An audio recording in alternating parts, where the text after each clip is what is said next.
Hey everybody, what's going on? It is Jason with the Board Game Mechanics, and today we're going to play through a few rounds of the Speicherstadt.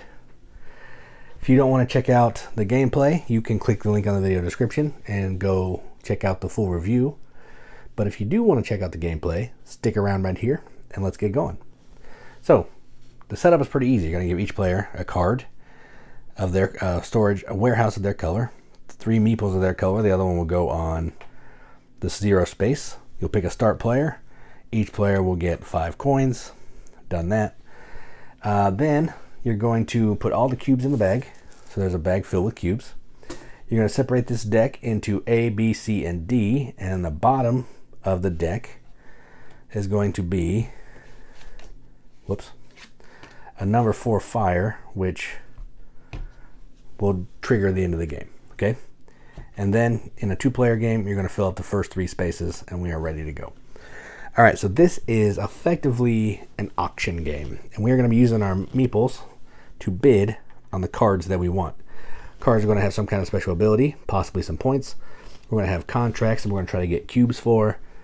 There's going to be firefighters that help determine fires, other ways to score points, a whole bunch of different ways to get points. But ultimately, you're going to bid on the card. And then based on, say it was like this, based on how many people are here when the card goes up for sale is going to determine how much money this card will go for. So here, if I wanted to buy this card, I had to pay 4. It's every meeple that's here, me plus everybody in front of me. If I pass, then this player would have a chance to buy it for 3. If they pass, I could buy it for 2. And if I pass, they could buy it for 1. Okay, so that's how they're all going to work. And each round, you're going to get 1 money carryover. If you buy a card, if you don't buy a card, you get 2. Okay? So let's go ahead and go. This player's first because they have the nice metal coin. And I think I want to get a contract because that bit me in the butt last time I played, and that was bad. They're thinking the same thing, so they're going to go here. I might as well go here and get a point. They're going to go here. I don't want them to try to get that for free, and they're mad that I did that. So they're going to go here as well. Okay, so I'm going to get this card. If I want to buy this card, I pay for it, so I will. I pay a coin. I take the card. I put it in my display. So now I can trade in green cubes for a coin. Okay, and it's worth a point at the end of the game. Take my worker back. This one, I can take this card for 2, which I will. So I now have a contract that I'm trying to get cubes to fulfill to get 11 points by the end of the game. And because I bought that card, they don't get the card. They can buy this for 3, which they will, because if they don't, oh, and I didn't pay for that card. If they don't, I'll buy it for 2, and they don't want that, so they'll pay 3. So they get this card. Okay, and this game is much better at a higher player count, but just to show you how it works, I'm playing a 2-player game. All right, so that's the end of that round. Now, everybody gets a coin. If you didn't buy a card, which everybody bought a card, you get 2 coins. And then this passes to the next player, and we'll refill again. All right, so same thing.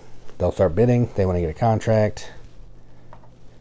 I'm going to go try to get a firefighter. They want to try to get a firefighter. I don't want them to try to get a contract. They're going to go here. I really want to go here because I'm worried. Yeah, okay. So this one will fire off. They will pay a coin. They'll now have this card that they can trade in red for a coin. I can pay 3 for a firefighter, which I will.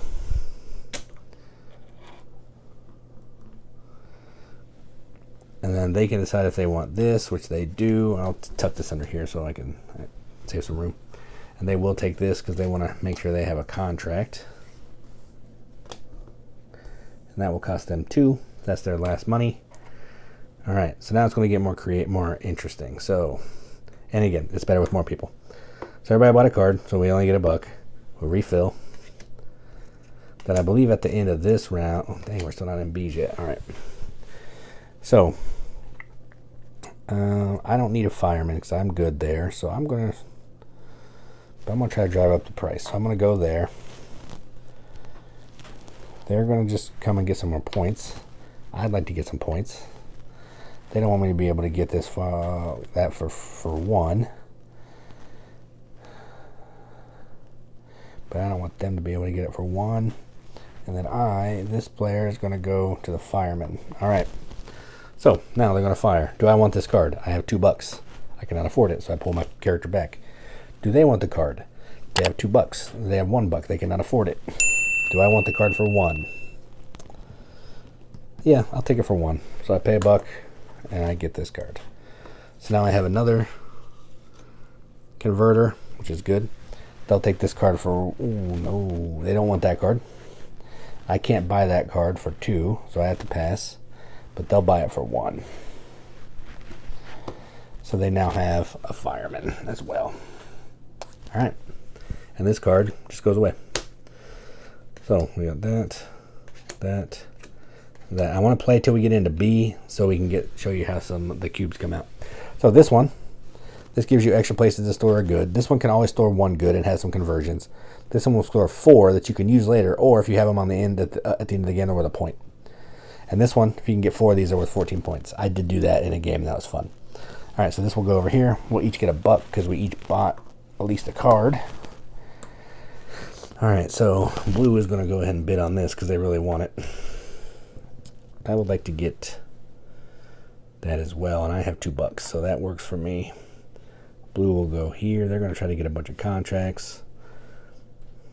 I don't want them to get contracts, so they'll go here, and I'm just going to be a jerk to them the whole time.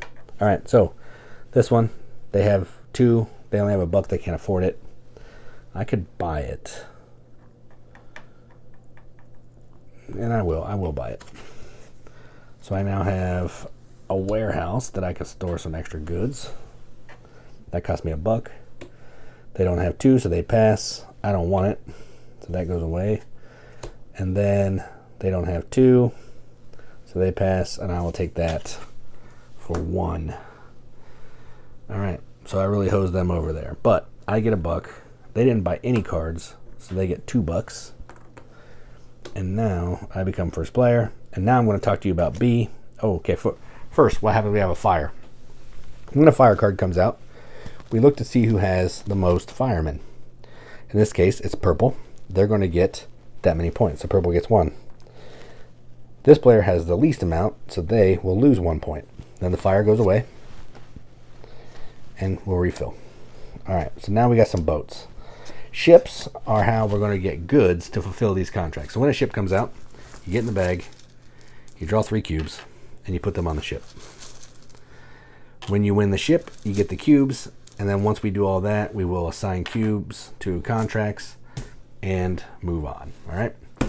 So this player's first. I really want some cubes. I need all 4 colors. So this is I don't need yellow though. I can convert. Okay, I'll go here. So I'll go here for 1. They need brown, so they're going to go here. I'll go here, sure. They don't really want me to be able to get both of these. They can see that I have a converter, so they're going to go there. I don't really want them to get theirs for free. So this is how it normally pans out. People are screwing people over. So this one I will pay 2 because I really want this.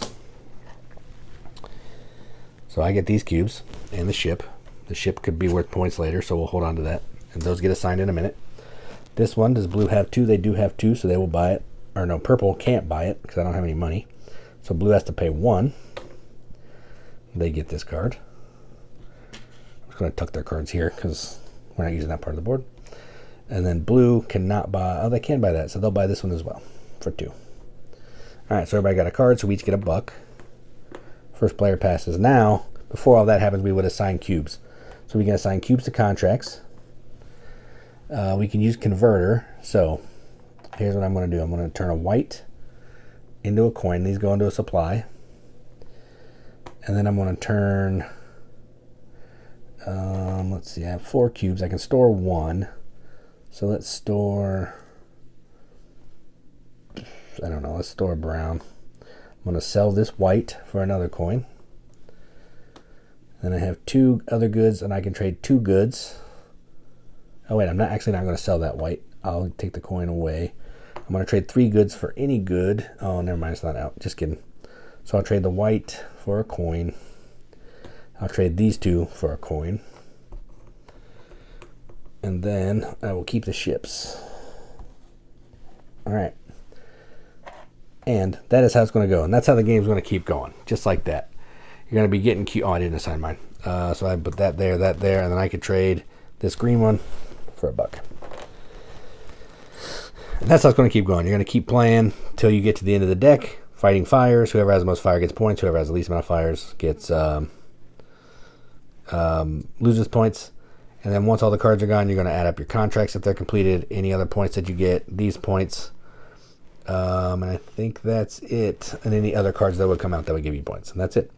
So that is how you play the Speicherstadt. I don't know if that's how you say it, but that's how you play it. Again, if you want to check out the full review, click the link in the video description. Otherwise, thanks for watching, and as always, keep gaming.